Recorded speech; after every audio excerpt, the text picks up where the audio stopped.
Secara bahasa, Al-Quran adalah diambil dari kata qoro'a, yaqro'u Qur'anan yang berarti sesuatu yang dibaca.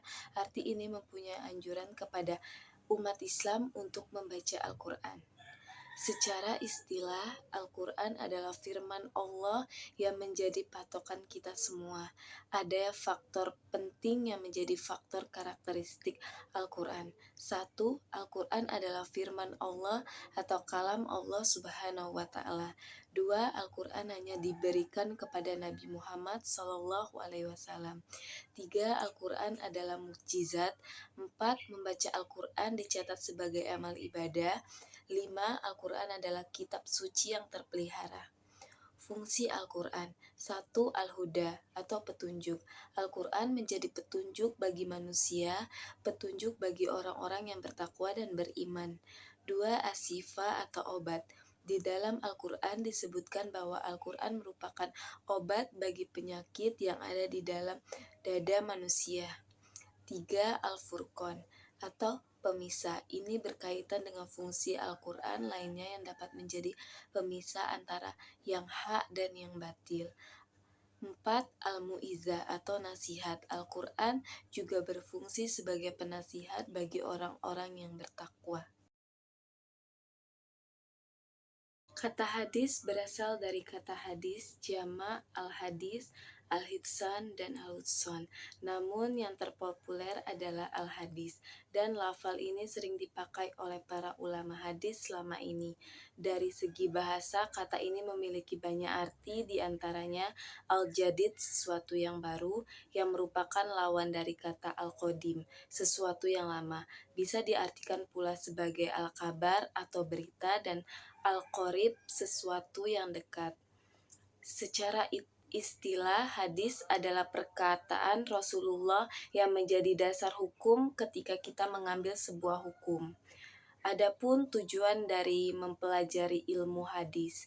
Tujuan mempelajari ilmu hadis adalah untuk mempelajari hadis-hadis yang sahih, yakni mengetahui keadaan dari suatu hadis, apakah hadis tersebut sahih, hasan, atau bahkan dhaif, sehingga digunakan sebagai pemegang.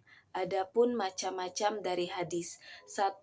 Hadis sahih adalah hadis yang sanadnya bersambung diriwayatkan oleh perawi yang berkualitas, yang tidak lemah hafalannya di dalam sanadnya, dan matannya tidak ada syadz dan ilat.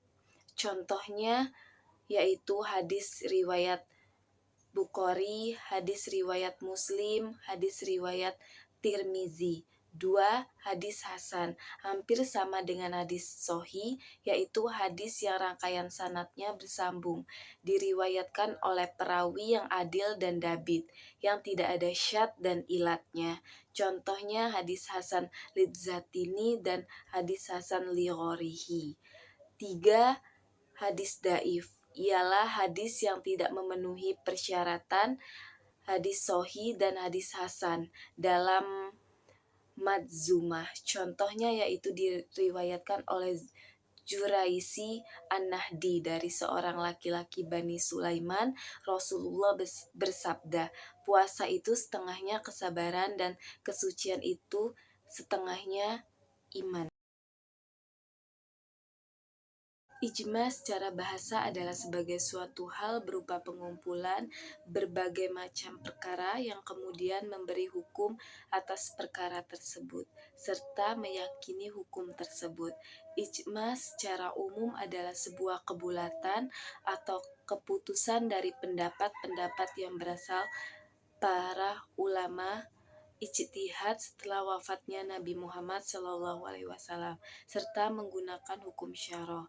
Dasar hukum ijma. Jumhur ulama usul fikih mengatakan bahwa ijma sebagai upaya para mujtahid dalam menetapkan hukum suatu kasus yang tidak ada hukumnya dalam nas, harus mempunyai landasan dari nas dan qiyas. Adapun rukun ijma, satu produk hukum yang dihasilkan melalui ijma tersebut harus diperoleh kesepakatan seluruh mujtahid. Dua, mujtahid yang terlihat dalam mencurahkan segenap tenaga untuk mengistimbatkan hukum tersebut adalah seluruh mujtahid yang ada pada masa itu dan yang datang dari penjuru dunia. Tiga, kesepakatan atau pendapat produk hukum itu muncul dari masing-masing mujtahid setelah mengungkapkan arah pikirannya. Empat, kesepakatan itu terlihat jelas dikemukakan para mujtahid dalam bentuk pendapat. Lima, kesepakatan itu dihasilkan dalam satu perhimpunan para mujtahid.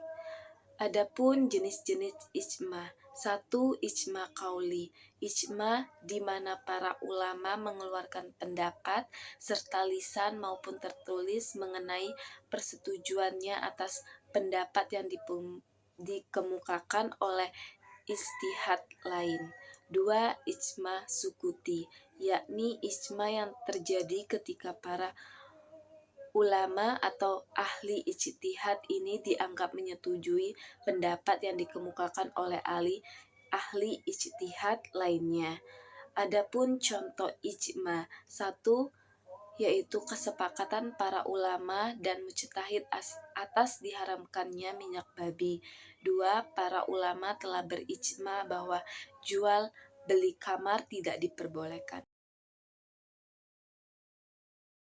Kias berasal dari kata kias, berarti akar kata kaso, yakisun, kiasan yang artinya pengukuran. Menurut istilah, kias adalah menyamakan sesuatu yang tidak memiliki nas hukum dengan sesuatu yang ada nas hukum berdasarkan kesamaan ilat dan kemaslahatan. Adapun rukun kias, satu, al-aslu atau pokok. Menurut ahli usul fikih merupakan objek yang telah ditetapkan hukumnya oleh ayat Al-Quran atau al-hadis. Contoh air perasan buah kurma dan anggur. Sebab pada waktu turunnya ayat haramnya kamar, keduanya adalah kamar yang dikenal pada masa itu. Dua, al-far'u atau cabang adalah sesuatu yang tidak ada nas. Contohnya perasan selain buah kurma dan anggur diproses menjadi kamar memabukkan. Tiga, hukum al-asal. Hukum syarah yang ditetapkan oleh suatu nas atau ijma yang akan diberlakukan oleh far'u seperti meminum kamar. Empat, ilat adalah sifat yang didasarkan atas hukum asal dan dasar kias yang dibangun atas kias. Jenis-jenis kias berdasarkan contohnya. Satu, kias ilat menentukan suatu untuk dapat direntakan, dibandingkan, atau diukur kepada masalah yang lain. Sehingga para ulama secara mutlak sepakat mengenai hukum dari sesuatu yang dibandingkan tersebut.